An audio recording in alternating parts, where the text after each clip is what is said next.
Olá, turma, tudo bem? Bora lá para nossa leitura, mais um dia, né? Uma semana aí caminhando já, tivemos 2 dias cheios de entendimento sobre um livro chamado Eclesiastes, né? Então, se você está aqui vendo esse vídeo agora, você já passou aí por Eclesiastes comigo ontem e anteontem, e foram 2 dias extremamente impactantes diante daquilo que Deus está ministrando ali através de Salomão, através dessa reflexão da vida que ele faz ali, né? E chegando ao entendimento de que Deus, no final das contas, é o que realmente faz, é o motivo da nossa existência, o motivo da nossa vida, o motivo da nossa busca, tudo está nele, né? Tá bom? Vamos continuar. A gente segue aqui com o reinado de Salomão, né? Que justamente vai culminar com a passagem para o seu filho. A gente vai começar a ver esse desdobramento agora da monarquia em Israel, né? Em Israel, em Judá, e de como isso vai se desenvolver a partir de Salomão. Hoje nós vamos ler 1 Reis, capítulo 10 e 11, e 2 Crônicas, capítulo 9, que vai falar exatamente sobre o mesmo assunto. Então, tanto no livro de Reis quanto no livro de Crônicas, nós vamos ler praticamente o mesmo texto, tá bom? Mas leia, porque eu falo que acho que eu não citei isso ainda, mas vou aproveitar para citar. Mas é o mesmo texto, Elisângela, então vou ler só 1 Reis. Não, às vezes a forma com que o cronista escreve lá em Crônicas, né, é diferente, às vezes a mesma passagem, mas com algum tipo de divisão, né, de quem está contando, de quem está escrevendo, e ele coloca alguns detalhes que a gente às vezes não percebeu na primeira leitura, percebe na segunda. Então leia o texto, sim, faz toda a diferença, tá bom? Então, 1 Reis, capítulo 10, versículo 1 diz assim: A rainha de Sabá soube da fama que Salomão tinha alcançado, graças ao nome do Senhor, e foi a Jerusalém para pô-lo à prova com perguntas difíceis.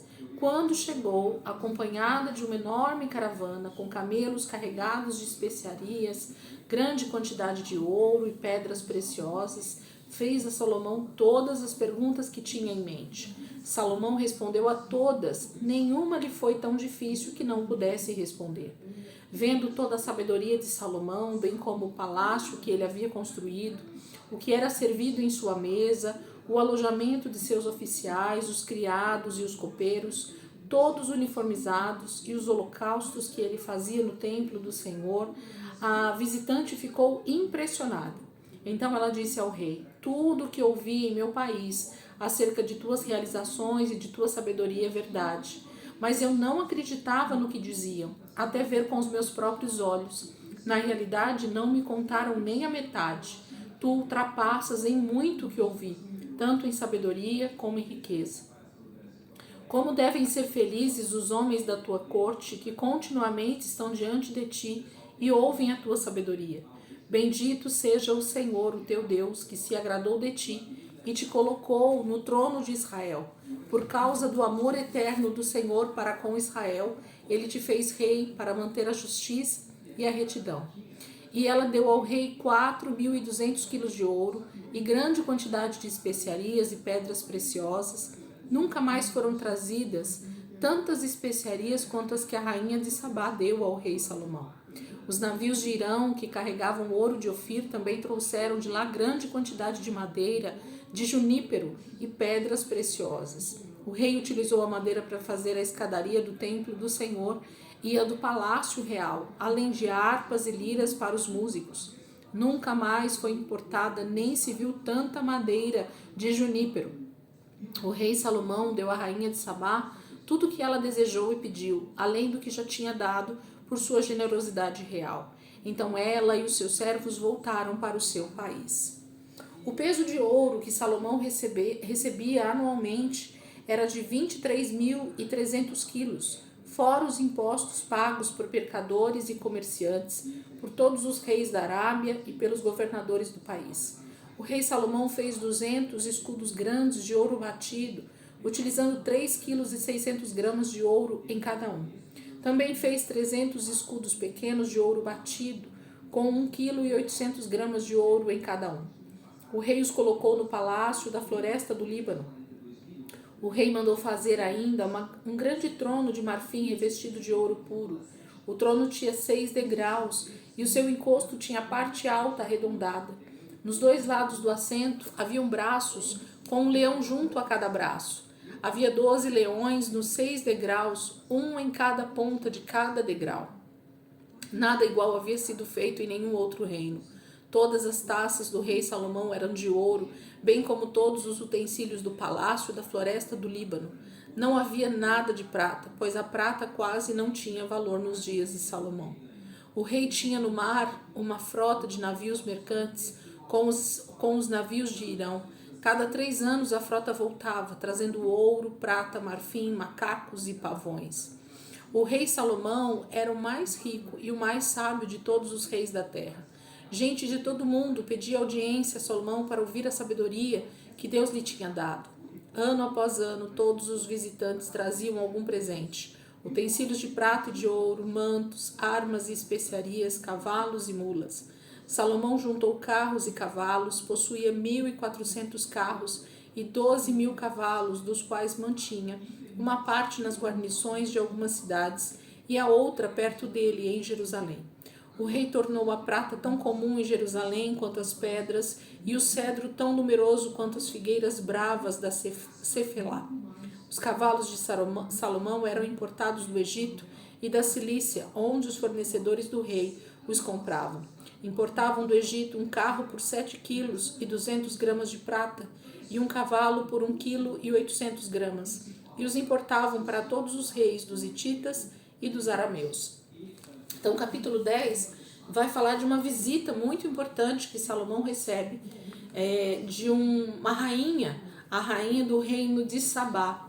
E esse texto ele é bem emblemático aqui, né? Ele traz um diferencial, justamente porque fala que essa rainha vem visitar Salomão não simplesmente pela riqueza ou pela busca de algum tipo de parceria comercial ou algum tipo de aliança política. Não, ela vem até Jerusalém para ver a sabedoria de Salomão e para saber se tudo que ela ouviu falar a respeito de Salomão era verdade. Então a grande diferença aí nesse texto é isso. Mas Deus tem tanto para ministrar através desse texto. Eu todo ano falo a mesma coisa. Eu li um livro que ele é bem fininho, mas com um conteúdo assim sobre essa passagem que eu nunca li em lugar nenhum. E super aconselho a leitura desse livro, chama Rainha de Sabá, do pastor Arão Henrique Xavier. É um livro bem pequenininho, mas olha, eu vou falar para vocês que poucas vezes eu vi uma ilustração ou um entendimento tão profundo a respeito dessa passagem da visita da Rainha de Sabá, tá bom? Capítulo 11 de 1 Reis.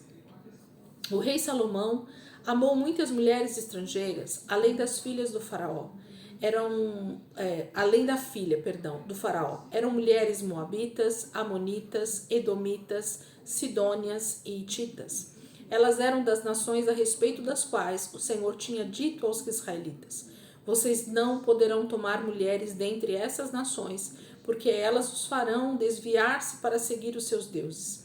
No entanto, Salomão apegou-se amorosamente a elas, casou com 700 princesas e 300 concubinas, e as suas mulheres o levaram a desviar-se.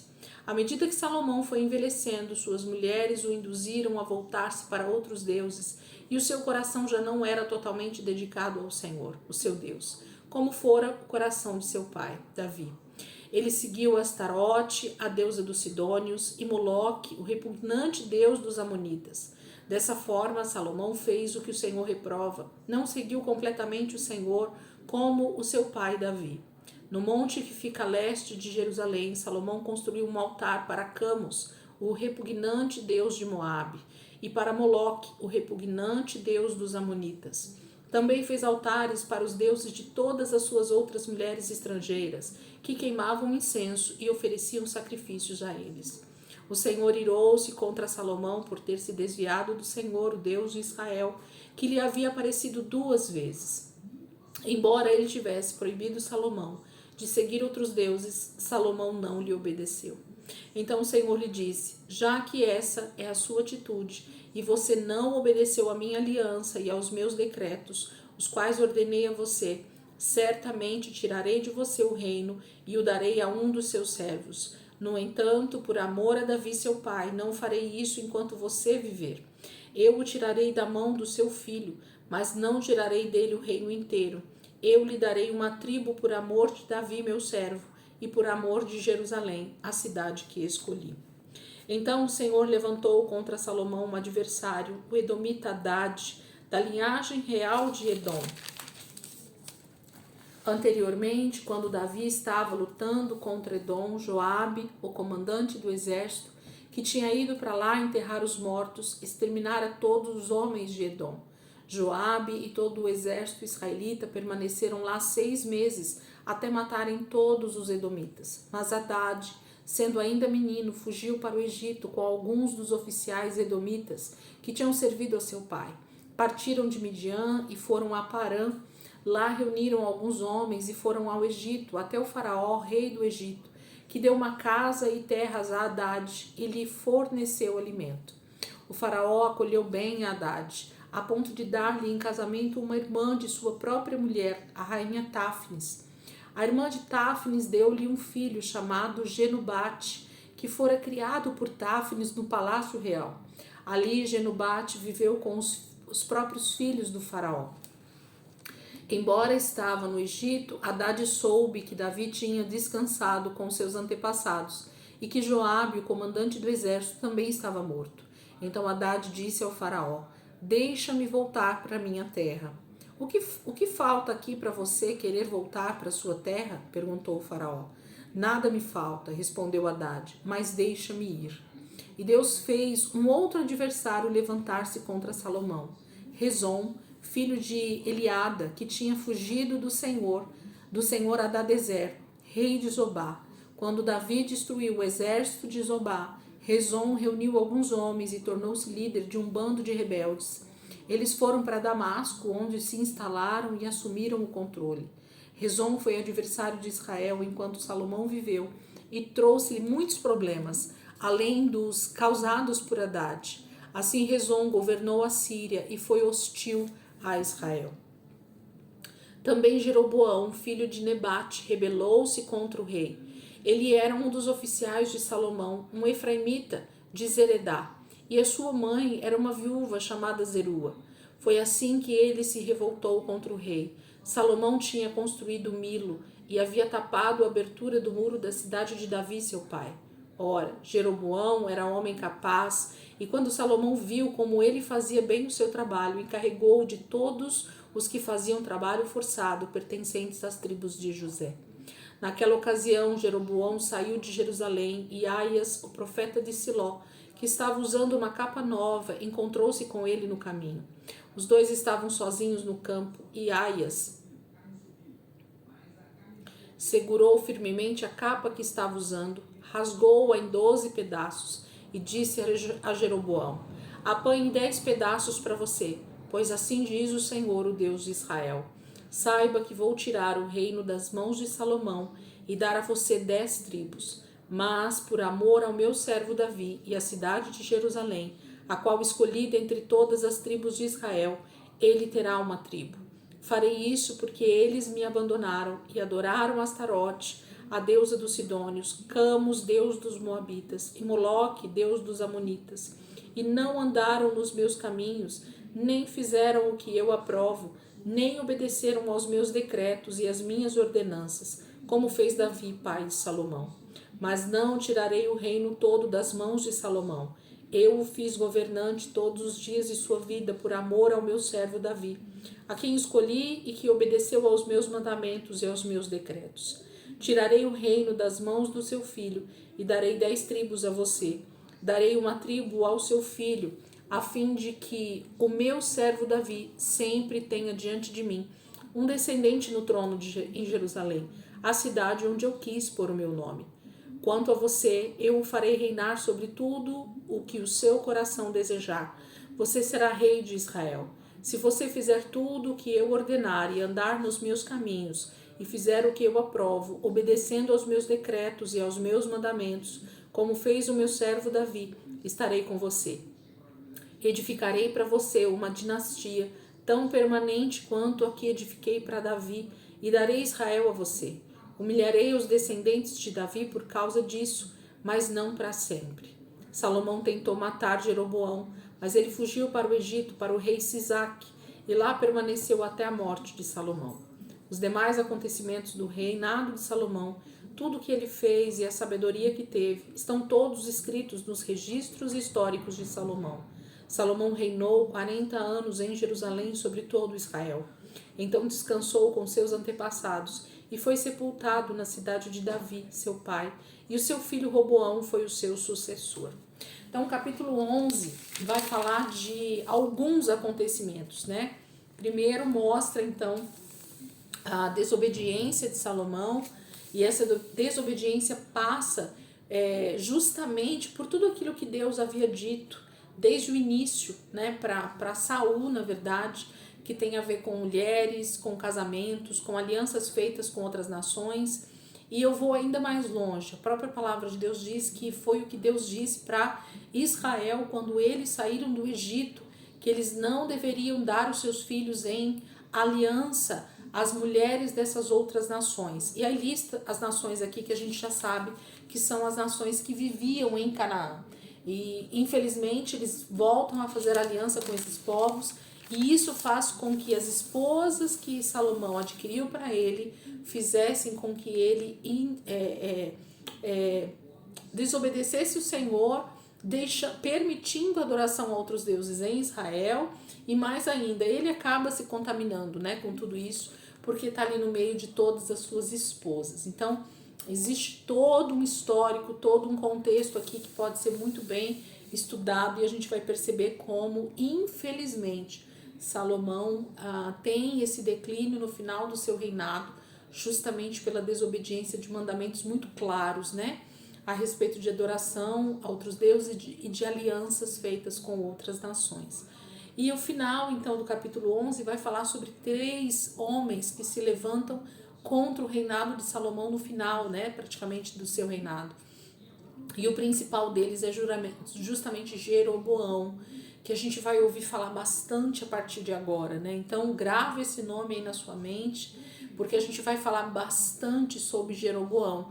Esse é o homem, essa é a passagem aqui, 1 Reis capítulo 11, finalzinho do 26 até o final aqui, vai falar sobre esse homem que Deus levanta como um inimigo de Salomão e posteriormente do seu filho Roboão, e aliado do próprio Deus a respeito dessa divisão que o Senhor vai fazer com as 12 tribos de Israel. O Senhor, por causa da desobediência de Salomão, separa, né, divide o reino de Israel em 2 partes. Salomão vai ficar, né, o filho de Salomão vai ficar com a parte sul, e Jeroboão vai ser esse governante da parte norte, com as outras 10 tribos. É isso que a gente vai começar a ver, tá bom? Bora lá para 2 Crônicas, capítulo 9, que vai falar um pouquinho disso que a gente já acabou de ler aqui. 2 Crônicas, capítulo 9, o texto é bem grande, por isso que eles deixam aqui, mas fala um pouquinho sobre isso que a gente acabou de ler. 2 Crônicas, capítulo 9, diz assim: A rainha de Sabá soube da fama de Salomão e foi a Jerusalém para pô-lo à prova com perguntas difíceis. Quando chegou, acompanhada de uma enorme caravana com camelos carregados de especiarias, grande quantidade de ouro e pedras preciosas, foi até Salomão e lhe fez todas as perguntas que tinha em mente. Salomão respondeu a todas, nenhuma lhe foi tão difícil que não pudesse responder. Vendo a sabedoria de Salomão, bem como o palácio que ele havia construído, o que era servido em sua mesa, o lugar de seus oficiais, os criados e os copeiros, todos uniformizados, e os holocaustos que ele fazia no templo do Senhor, ela ficou impressionada. E disse ela então ao rei: Tudo o que ouvi em meu país acerca de tuas realizações e de tua sabedoria era verdade. Mas eu não acreditava no que diziam até ver com os meus próprios olhos. Na realidade, não me contaram nem a metade da grandeza de tua sabedoria. Tu ultrapassas em muito o que ouvi. Como devem ser felizes os homens da tua corte, que continuamente estão diante de ti e ouvem a tua sabedoria. Bendito seja o Senhor, o teu Deus, que se agradou de ti e te colocou no trono dele para reinar pelo Senhor, pelo teu Deus. Por causa do amor de teu Deus para com Israel e do seu desejo de preservá-lo para sempre, ele te fez rei para manter a justiça e a retidão. E ela deu ao rei 4.200 quilos de ouro e grande quantidade de especiarias e de pedras preciosas. Nunca se viram tantas e tais especiarias como as que a rainha de Sabá deu ao rei Salomão. Os marinheiros de Irão e de Salomão trouxeram ouro de Ofir e também madeira de junípero e pedras preciosas. O rei utilizou a madeira para fazer a escadaria do templo do Senhor e a do palácio real, além de harpas e liras para os músicos. Nunca se tinha visto algo semelhante em Judá. O rei Salomão deu à rainha de Sabá tudo o que ela desejou e pediu, muito mais do que ela lhe tinha trazido. Então ela e seus servos voltaram para o seu país. O peso do ouro que Salomão recebia anualmente era de 23.300 quilos, fora o que os mercadores e os comerciantes traziam. Também todos os reis da Arábia e os governadores do país traziam ouro e prata para Salomão. O rei Salomão fez 200 escudos grandes de ouro batido, utilizando 3,6 kg de ouro em cada um. Também fez 300 escudos pequenos de ouro batido, com 1,8 kg de ouro em cada um, e os colocou no palácio da floresta do Líbano. O rei mandou fazer ainda um grande trono de marfim revestido de ouro puro. O trono tinha 6 degraus e um mistrado de ouro fixo nele. Nos 2 lados do assento havia braços com um leão junto a cada braço. 12 leões ficavam nos 6 degraus, um de cada lado. Nada igual havia sido feito em nenhum outro reino. Todas as taças do rei Salomão eram de ouro, bem como todos os utensílios do palácio da floresta do Líbano. Não havia nada de prata, pois a prata quase não tinha valor nos dias de Salomão. O rei tinha uma frota de navios mercantes, tripulados por marinheiros do rei Irão. Cada 3 anos a frota voltava trazendo ouro, prata, marfim, macacos e pavões. O rei Salomão era o mais rico e o mais sábio de todos os reis da terra. Estes pediam audiência a Salomão para ouvirem a sabedoria que Deus lhe tinha dado. Ano após ano, todos os que vinham traziam algum presente: utensílios de prata e de ouro, mantos, armas e especiarias, cavalos e mulas. Salomão possuía 4.000 estábulos para cavalos e carros e 12.000 cavalos, nos quais mantinha uma parte nas guarnições de algumas cidades e a outra perto dele em Jerusalém. Ele dominava sobre todos os reis, desde o Eufrates até a terra dos filisteus, junto à fronteira do Egito. O rei tornou a prata tão comum em Jerusalém quanto as pedras, e o cedro tão numeroso quanto as figueiras bravas da Cefelá. Os cavalos de Salomão eram importados do Egito e de todos os outros países. Os demais acontecimentos do reinado de Salomão, desde o início até o fim, estão escritos nos relatos dos profetas Natã, nas profecias do Silonita, Aias e nas visões do vidente Ido acerca de Jeroboão, filho de Nebate. Salomão reinou 40 anos em Jerusalém, sobre todo Israel. Então descansou com seus antepassados e foi sepultado na cidade de Davi, seu pai. E o seu filho Roboão foi o seu sucessor. Então a gente tem aqui, né, exatamente como eu falei, a gente tem o relato, né, da rainha de Sabá, da sua visita, o relato da construção, né, do esplendor do reinado de Salomão, com esse trono que ele faz de marfim e tudo com muito ouro, com muita riqueza, né? Ele ainda recebia muitos impostos, presentes. Todo mundo que vinha ter algum tipo de audiência com Salomão, com certeza trazia muita riqueza, porque queriam estar perto dele e o presenteavam. Havia o favor do Senhor sobre a vida de Salomão, com certeza. E termina então falando sobre a sua morte e sobre os acontecimentos, esses relatos que estão escritos nos livros desses profetas e que com certeza se perderam ao longo, né, da história da humanidade. Muitos desses escritos nunca foram achados, mas com certeza esses homens escreveram sobre Salomão, sobre a sua grandeza, sobre tudo que ele fez, sobre os seus provérbios, que talvez todos não estejam escritos aqui no livro de Provérbios, muitos podem ter se perdido também ao longo dos anos ali, né, com todos os acontecimentos, mas o que Deus tinha para deixar revelado para nós na palavra, que fazia sentido para a revelação que Deus queria trazer para nós a respeito desse homem, que é uma tipologia do Cristo, que é uma tipologia de Cristo em seu reino milenar, né? Davi é a tipologia de Cristo na sua primeira vinda. Já Salomão é a tipologia de Cristo na sua segunda vinda. Então a gente tem inúmeros itens para estudar e entender o que Deus está querendo realmente ministrar ao nosso coração. Amém? Então que você possa aproveitar aí essa quinta-feira para meditar nesse texto, já que é o mesmo, né? Você pega ou 1 Reis ou 2 Crônicas, também não precisa meditar nos dois, mas aproveita aí para deixar o Espírito Santo ministrar o teu coração com esse texto maravilhoso aqui sobre a vida e o fim da vida de Salomão, com a sua morte e o início então dessa trajetória das tribos, né, do norte e da tribo do sul, que vai ser Judá e Israel ao norte. E nós vamos começar a ver essas passagens que vão falar assim, e o seu sucessor, e o seu predecessor, né, o antes e o depois. A gente vai ouvir bastante essas palavras a partir de agora. Então aproveita aí para aprender um pouquinho sobre essa questão do reinado, né, da monarquia de Israel, com os seus sucessores e os seus predecessores, né? E a gente vai ver o que Deus vai fazer nesse momento da história, depois da morte de Salomão, tá bom? Deus abençoe, ótimo dia aí para vocês. Amanhã, se Deus quiser, a gente volta, sexta-feira, dia 21 de junho, amanhã, né? E a gente vai ler os últimos 2 capítulos de Provérbios, como eu falei para vocês.